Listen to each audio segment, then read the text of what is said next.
Today, we're diving into a pretty provocative question. What if our economic system doesn't just put up with poverty, but actually needs it to work? We're often told poverty is just bad luck, right? Or the result of some poor decisions.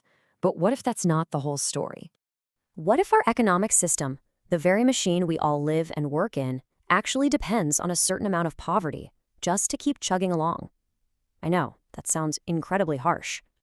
But to really get our heads around this, we have to set aside the politics and the emotion, just for a moment, and look at the pure mechanics of the system.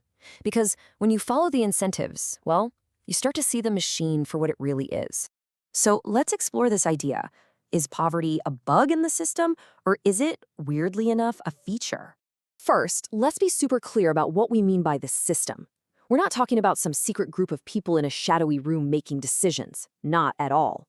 We're talking about the huge, interlocking structures of our economy. Labor markets, corporations, government policies, the way debt works. We're looking at the machine itself, not the operators. At its core, the modern economy really runs on these four simple pillars: production, consumption, debt, and this constant nagging pursuit of growth.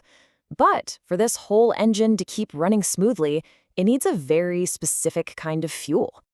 So let's pop the hood and look at the essential parts of that economic engine and examine why some of them seem to require inequality to function.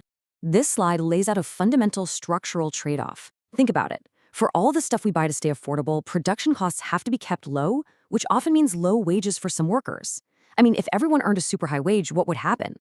Well, the price of everything would spike, profit margins would shrink, and inflation could surge. A ton of business models, especially in retail and services, are literally built on this exact wage gap. Okay, now let's talk about debt. Our economy absolutely runs on it. But here's the crucial part. For the debt system to be most profitable, it works best when people can afford to make their interest payments, but can't easily pay off the principal and escape the debt. So when wages at the lower end stagnate, a short-term loan can become a long-term cycle of payments. And those payments, they're the rocket fuel for massive profits and growth in the financial sector. This brings us to a really important concept: the great divide between those who earn wages and those who own assets. When we hear about inflation, it's usually bad news, right? Well, not for everyone.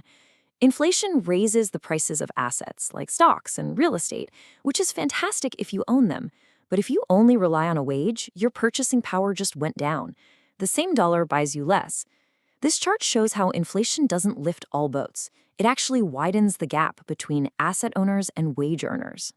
So the crucial point is this: the system isn't necessarily designed to want people to be poor.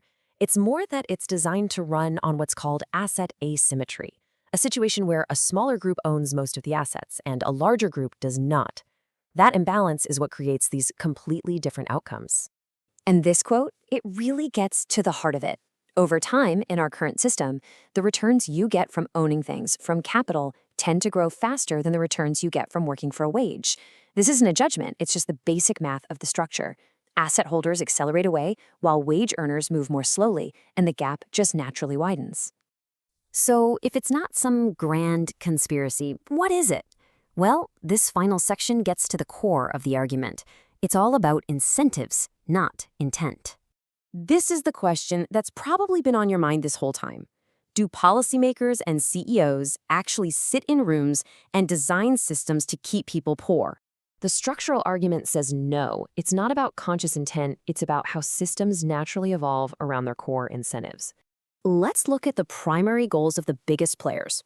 Corporations are incentivized to maximize profit. Governments are incentivized to maintain stability. Central banks are incentivized to pursue economic growth. Now look closely at that list. Which one of those primary objectives absolutely requires the complete elimination of poverty to succeed? None of them. They just require the system to remain functional. So asking why does the system want people to be poor might be framing it the wrong way. It presumes an intent that might not even be there. A more powerful and insightful question might be this: what incentives does the system protect above all else? When you start looking at the world through that lens, through the lens of incentives, you begin to see the structure in a whole new light. And that understanding is the first step to figuring out how to navigate it.